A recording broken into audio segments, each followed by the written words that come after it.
బొల్లా బ్రహ్మనాయుడు గారు, నేను సూటిగా ఒక్క ప్రశ్న అడుగుతున్నా. మీకు నిజంగా సిగ్గు శరం అనేది ఉందా? మీరు ఉమ్మడి గుంటూరు ఎమ్మెల్యేగా ఉండి రాజధాని ఇక్కడ నుంచి తీసుకొని వెళ్తంటే మీరేం చేస్తున్నారు? ఆ రోజు కనీసం మీ జగన్మోహన్ రెడ్డి గారిని ఎందుకు క్వశ్చన్ చేయాల? నిజంగా మీకు గుంటూరు ప్రజల మీద కానీ, వినుకొండ ప్రజల మీద కానీ, మన అమరావతిలో ఉన్న రాజధాని మీద మీకు చిత్తశుద్ధి ఉంటే మీరు ఆ రోజు రాజీనామా చేసి మీరు జగన్మోహన్ రెడ్డి గారిని క్వశ్చించాలి కదా. అదేంది నువ్వు తుగ్లక్ నిర్ణయం తీసుకున్నావు? 3 రాజధానులు ఏంది? ప్రపంచంలో అసలు ఉన్నది ఒక ఆఫ్రికానే, ఆఫ్రికానే నాశనం అయిపోయింది, ఇంకెవరు పెట్టలేదు.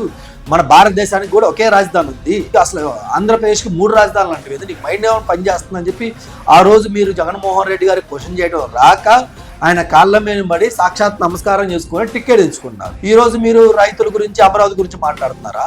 ఆ రోజు అమరావతి రైతులు పాదయాత్ర చేస్తుంటే మీరేమన్నారు? పెయిడ్ ఆర్టిస్టులు అన్నారు. మీరు కానీ మీ నాయకులు కానీ బీభత్సమైన కేసులు పెట్టారు. మహిళలు అయితే కాళ్ళతో తన్నారు. ఎంత దారుణాలు జరిగినా మనం చూసాం. అలాంటిది అమరావతి రైతులు అంత కష్టపడి అమరావతి సాధించుకుంటే ఈ రోజు మళ్ళీ దాని మీద విషం చెమ్మడానికి మీరు ముందుకు వస్తున్నారు. గత 10 సంవత్సరాలుగా రాజధాని రేఖ ప్రజలు అల్లాడుతుంటే మీరు ఈ రోజు వచ్చి మాట్లాడుతున్నారా? మీ బిజినెస్ ఎక్కడ ఉన్నాయండి? మీ కొడుకు ఎక్కడ ఉంటారు? హైదరాబాద్ లో ఉంటారు. అంటే మీ కొడుకు హైదరాబాద్ అనే రాజధానిలో ఉండొచ్చు, కానీ మా పిల్లలు కానీ, మా ఫ్రెండ్స్ కానీ, మా యొక్క ఇది కానీ, మా చుట్టాలు కానీ అమరావతి రాజధానిలో ఉండకూడదు. ఎందుకంటే అమరావతి రాజధాని బాగుపడితే, అమరావతి రాజధాని కడితే ప్రజలకు 4 రూపాయలు మిగిలితే ఎంప్లాయ్మెంట్ వస్తుంది, జాబులతో పాటు ఇంకోటి వస్తే వాళ్ళు బాగుపడతారు. మన వైసీపీ చూసి ఓరవలేదు అలాంటి అని చెప్పేసి ఈ రోజు మీరు విషం చెంబుతున్నారు.